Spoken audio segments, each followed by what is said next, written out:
I can't think what to say now.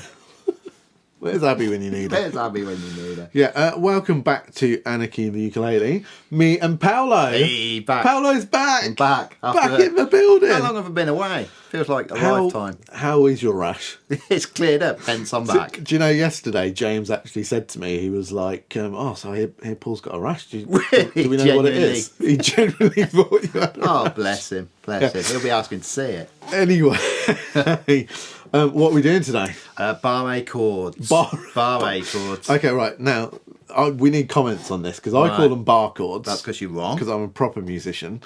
Paul calls them barre chords. But it's B-A-R-R-E with an accent. It is, but there's still bar chords, surely. They are barre chords. Just, have you heard of the place Barre in Wales? So, I mean, we're going to do a little bit about barre chords. Yeah. So what is a bar chord? A bar chord is technically where your finger is becoming the nut there. So it's a movable chord. Okay. So if I just play a simple C chord, if I move that up the neck without putting a bar down, it will sound awful. However, if I move it up and my finger becomes the nut, it's beautiful. Okay. Beautiful, isn't it? So it's where your finger is in effect replacing the nut. It's often a bar chord or barre. It's where people first struggle on the uke, and it's normally, we'll discuss this. Same for guitar, isn't it? It's like, it's that stumbling point, isn't it? Yeah, and for me, it took me years. Yeah, it like, can. In all honesty, it took me years to actually be able to play it.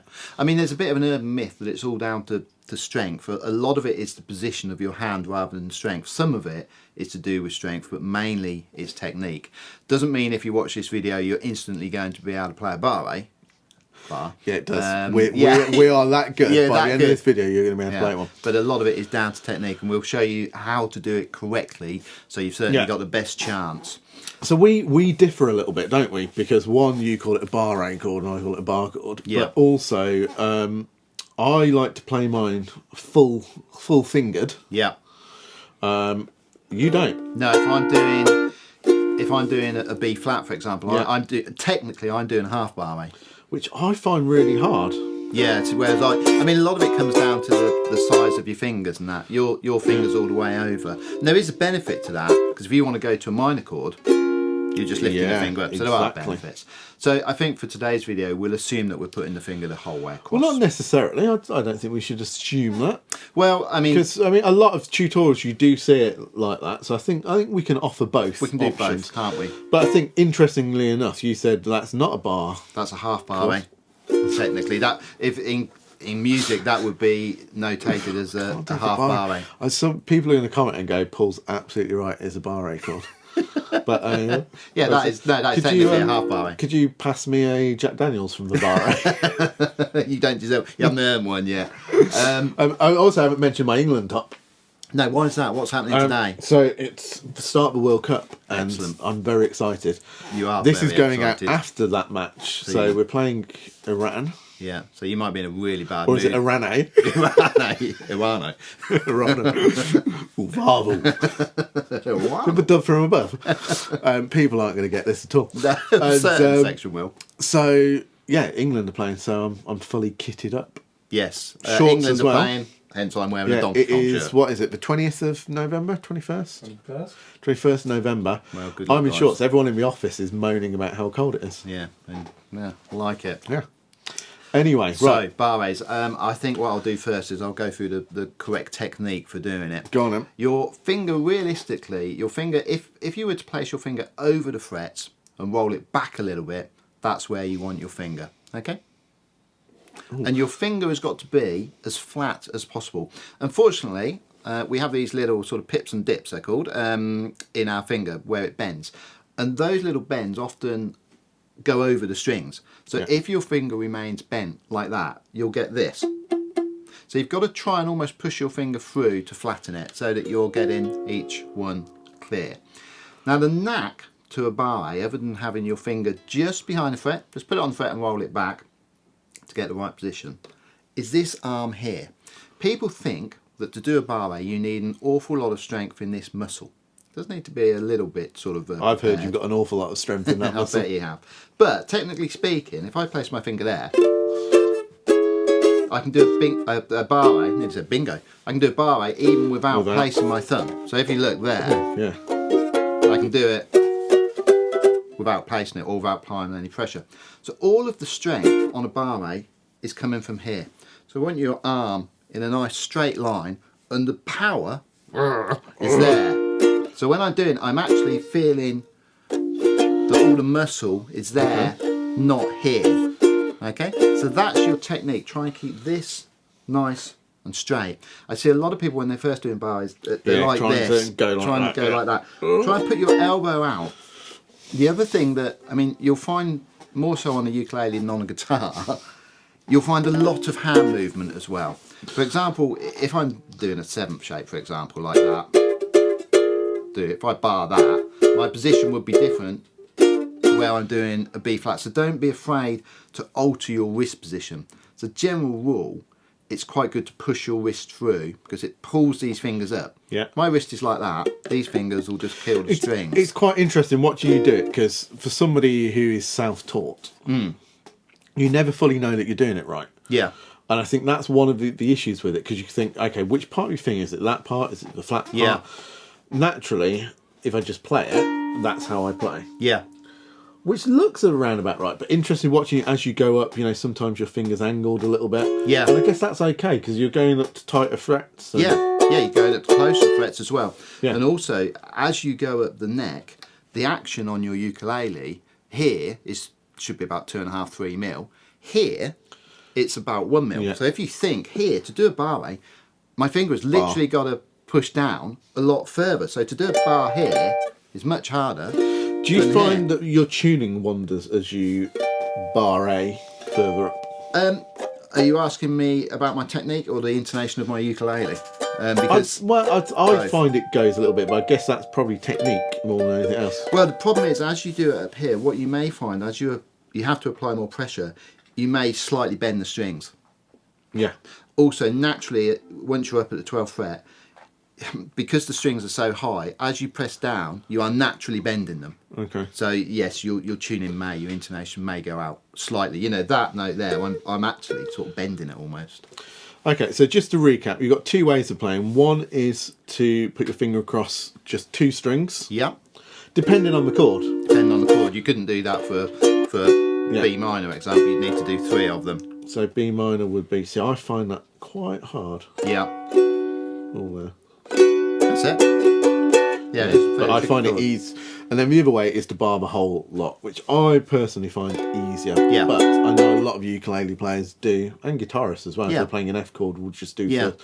I've never really been able to do that, but I mean, the benefit is that if you do a B minor, for example, with all of your finger, if you want to go to a B minor 7, it's 1 move. yeah. But if you do it like that with only 3 of them, to go to a B minor 7, I've then got to move my finger. Or changing from there to a minor chord is easier. So the other thing, so I mean, why use a barre chord? So there's lots of reasons. I mean, certain chords up neck have to be barred, really. The main thing is to do with control. So I mean, a B flat has got to be barred pretty much. Yeah. Okay, you could just about do it like that, but I wouldn't advise it. No. So effectively, as you go up neck, you'll need to be barring. If I'm just going to do a C chord 2 different ways. I'll do it the way that you first learn. As I do that chord, all the notes ring out. I have no control over that chord. It's going to ring until the energy runs out. If I do exactly the same chord but as a barre, I've got much more control. You can mute. I can mute it. I can have it go for 2 beats, 3 beats. I can also do a lot more percussive sounds. Yeah. So if you want to be sort of doing gypsy jazz, Which you can't really do if you're... You can't do it. You've sort of got to mute it like that. So it's mainly to do with control. Yeah. Okay. And it is a different sound, isn't it? So you've got, so when you're playing C like that, you're playing an open chord. Yeah. So you've got open chords and barre chords, and when you're barring, like you say, you can kind of, you don't quite ever get that fully open sound, I find. Well, yeah, the notes don't ring out as much, do they? Yeah, so it's It's all to do with control. Yeah, but it means that there's a use for both, isn't there? There's a reason for both. Yeah. The other thing I found when I was learning, I mean, this is more guitar because that's what I learnt years ago, is that all of a sudden it opens up a raft of songs to you because you learn to play, you know, sort of a G, C, E minor, A minor, things like that, but you can't play anything that's got an F. Yeah. Or a B, or a B flat, Yeah. or an E flat in. Yeah. And all of a sudden, if you... And the other thing is the fact that you can, you know, you can work out what you're playing. So if you're playing a B flat chord, Yeah. you can literally go B flat, B, C. Yeah, yeah. And you begin to kind of... Understand up the fretboard. Yeah.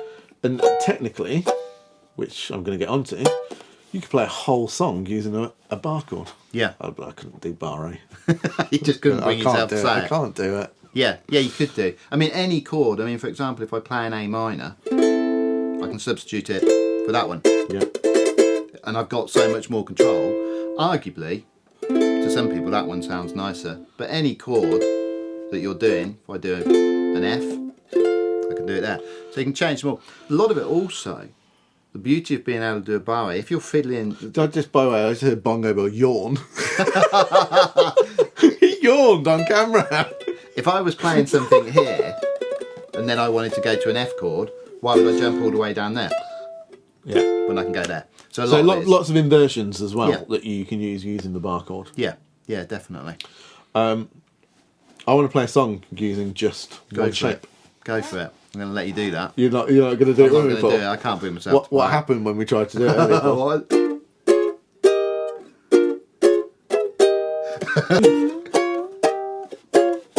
Not bad. I would say, as a tip, like Kev said at the beginning, you know, if you come across a B flat, try not to avoid it. Just muster through it to begin with. It will get better. Remember, all the strength is in there. Yeah. You're going to get this.